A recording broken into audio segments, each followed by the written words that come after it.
வணக்கம். இன்றைக்கு பொருட்பாலில் அரசியலில் சிற்றினம் சேராமை அந்த அதிகாரத்தில் முதல் குறள். சிற்றினம் அஞ்சும் பெருமை சிறுமைதான் சுற்றமாய் சூழ்ந்துவிடும். சிற்றினம் அஞ்சும் பெருமை சிறுமைதான் சுற்றமாய் சூழ்ந்துவிடும். சூழ்ந்துவிடும். இந்த குறள் பாருங்கள், எளிமையான பொருள் அப்படின்னு பார்க்கணும் அப்படின்னா, அறிவுடையார் அற்ப சகவாசத்திற்கு அஞ்சுவர், அறிவிலார் அஞ்சார். சிற்றினம் அஞ்சும் பெருமை, இங்கே பெருமை அப்படின்றது பெரியோர்கள், அறிவுடையோர் அப்படின்ற பொருள் வருது. பெருமை சிற்றினம் அஞ்சும், அதாவது பெரியவர்கள் அந்த சின்ன அறிவு குறைந்தவர்களோ அல்லது நம்ம சிற்றினம் அப்படின்றது முதலே பார்த்துருக்கோம். என்னென்னு பார்த்துருக்கோம்? விடர், தூர்த்தர், நடர், நல்லதன் நன்மையும் தீயதன் தீமையும் இல்லென்பார்.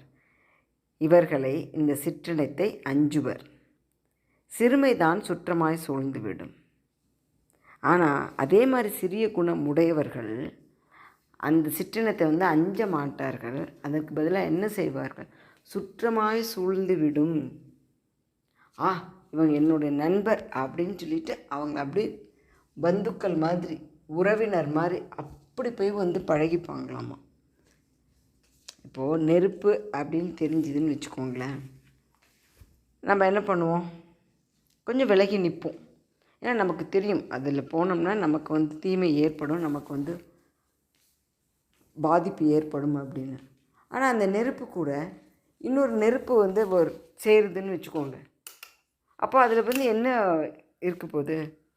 அதுவும் ஒரே இனம், அது பாட்டில் போய் சேர்ந்துக்குது, அவ்வளோதான் இல்லையா?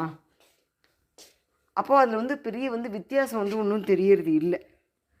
அந்த மாதிரி தான் இப்போது இதில் என்ன சொல்கிறாரு அப்படின்னா, பெரியவர்கள் அந்த சிறியவர்களோட நட்புக்கு அஞ்சுவாங்களாம்.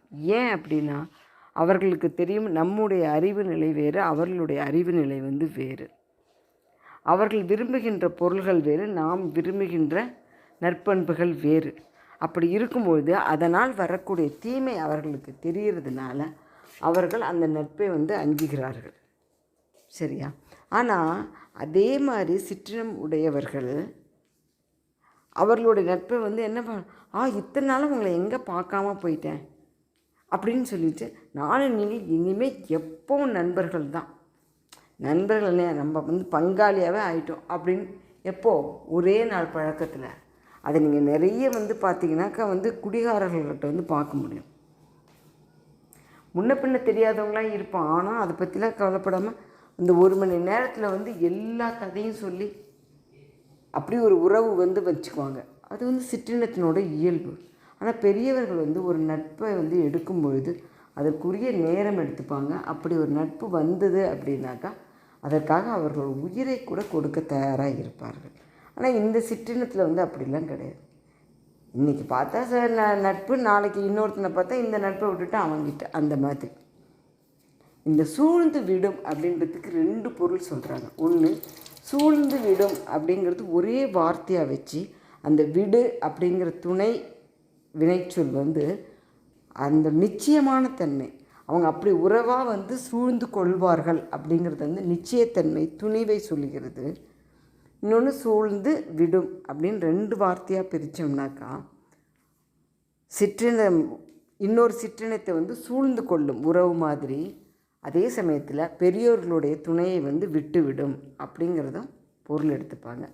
இந்த முதல் பாட்டில் என்ன சொல்கிறாரு அப்படின்னாக்கா, சிற்றினம் பெரியோர்களுக்கு என்றைக்கும் ஆகாது அப்படிங்கிற கருத்தை மட்டும் சொல்கிறாரு.